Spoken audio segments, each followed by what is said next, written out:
रामायण की कथा केवल एक महाकाव्य नहीं, बल्कि जीवन के हर मोड़ पर प्रकाश देने वाली आध्यात्मिक ज्योति है। वनवास या राज्य की बात नहीं करती, बल्कि यह दिखाती है कि एक सामान्य भक्त की सच्ची भक्ति भी भगवान को आकर्षित कर सकती है। ऐसी ही एक कथा है शबरी की। यह कथा दर्शाती है कि जाति, अवस्था, स्थान या साधन की कोई आवश्यकता नहीं होती प्रभु को पाने के लिए। बस आवश्यक होती है सच्ची श्रद्धा, प्रेम और समर्पण। प्रारंभ शबरी का बचपन और समाज से बहिष्कार। शबरी जन्म से एक भीलनी थी, एक आदिवासी समुदाय से। उसका जन्म ऐसे परिवेश में हुआ जहां शिकार और मांसाहार जीवन शैली का हिस्सा था। लेकिन शबरी की आत्मा निर्मल थी। वह बचपन से ही करुणामयी थी। वह जब भी पशुओं की हत्या देखती, उसकी आंखों से आंसू बहने लगते। एक दिन उसका विवाह तय हुआ। विवाह के दिन जब उसने देखा कि समारोह में अनेक पशुओं की बलि दी जाएगी, तो उसका हृदय चीत्कार कर उठा। वह चुपचाप वहां से निकल गई, अकेली, भयभीत, लेकिन आत्मा की पुकार सुनकर। उस दिन से समाज ने उसे त्याग दिया। वह बनवासिनी हो गई, भटकती रही, जंगल जंगल, नदी नदी, पहाड़ पहाड़। लेकिन उसकी आत्मा एक उत्तर की खोज में थी, वह उत्तर जो केवल सतपथ और ईश्वर की ओर ले जाता। शबरी और मतंग ऋषि का मिलन। भटकते हुए वह ऋषि मतंग के आश्रम पहुंची। जब उसने उनकी सेवा की इच्छा जताई, आश्रम के अन्य शिष्यों ने उसका विरोध किया। यह नीच जाति की है, इसे आश्रम में स्थान नहीं दिया जा सकता। परंतु मतंग ऋषि ने कहा, भक्ति की कोई जाति नहीं होती।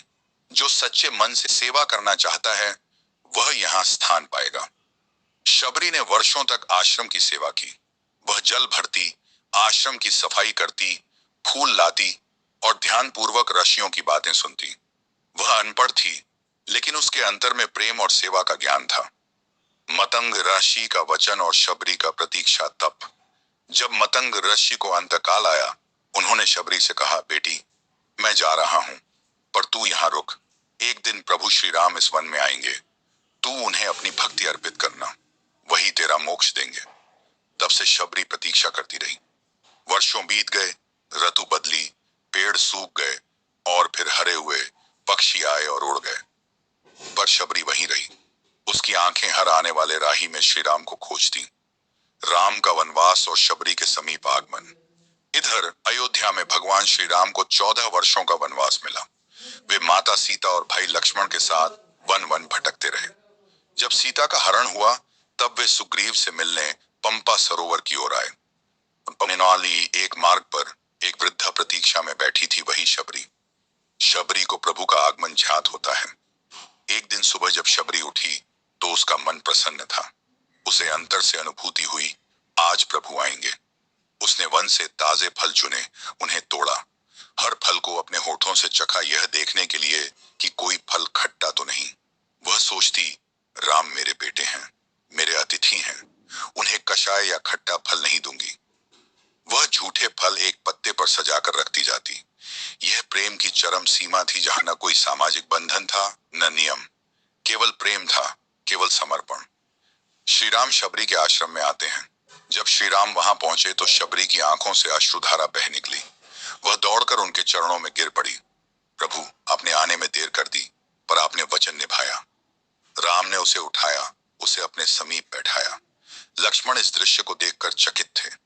एक वृद्धा, नीची जाति की, और प्रभु उसके चरण धो रहे हैं। राम बोले, लक्ष्मण, यह केवल भीलनी नहीं, यह साक्षात भक्ति है। इसके प्रेम ने मुझे खींच लाया है। यह मेरी माता के समान है। शबरी द्वारा प्रेम से अर्पित झूठे बेर। शबरी ने प्रेम पूर्वक वह थाली प्रभु के आगे रखी। प्रभु, मैंने हर बेर चख कर देखा है, आपको कोई खट्टा न मिले। क्षमा कीजिए, सानी जी, वे मेरे झूठे हैं। राम ने मुस्कुराकर बेर उठाया और प्रेम से खाया। शबरी, यह मेरे जीवन का सबसे मधुर फल है, इसमें तुम्हारे प्रेम का स्वाद है। लक्ष्मण ने कहा, भैया, ये तो झूठे हैं। राम बोले, भक्ति से भरे फल कभी अपवित्र नहीं होते। प्रेम और भावना से जो दिया जाए, वह पवित्र होता है। शबरी को आत्मज्ञान की प्राप्ति। प्रभु श्री राम ने उसे आत्मज्ञान का उपदेश दिया। कहा, भक्ति के 9 मार्ग हैं, और तूने सभी अपनाए हैं। श्रवण, कीर्तन, स्मरण, पाद सेवन, अर्चन, वंदन, दास्य, सख्य, आत्मनिवेदन। तू सच्ची भक्त है। उस क्षण शबरी को दिव्य दर्शन हुआ। उसकी आत्मा प्रभु में विलीन हो गई।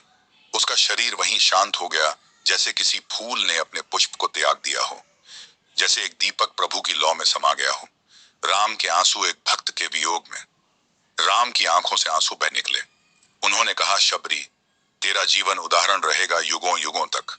तूने दिखाया कि परमात्मा को पाने के लिए भक्ति ही पर्याप्त है। शबरी की कथा का संदेश। शबरी की कथा हमें सिखाती है कि प्रभु किसी जाति या वर्ण से नहीं बंधते। वे तो प्रेम के भूखे हैं। सच्ची भक्ति में कोई औपचारिकता नहीं होती, वह तो हृदय से होती है। प्रतीक्षा में भी भक्ति है।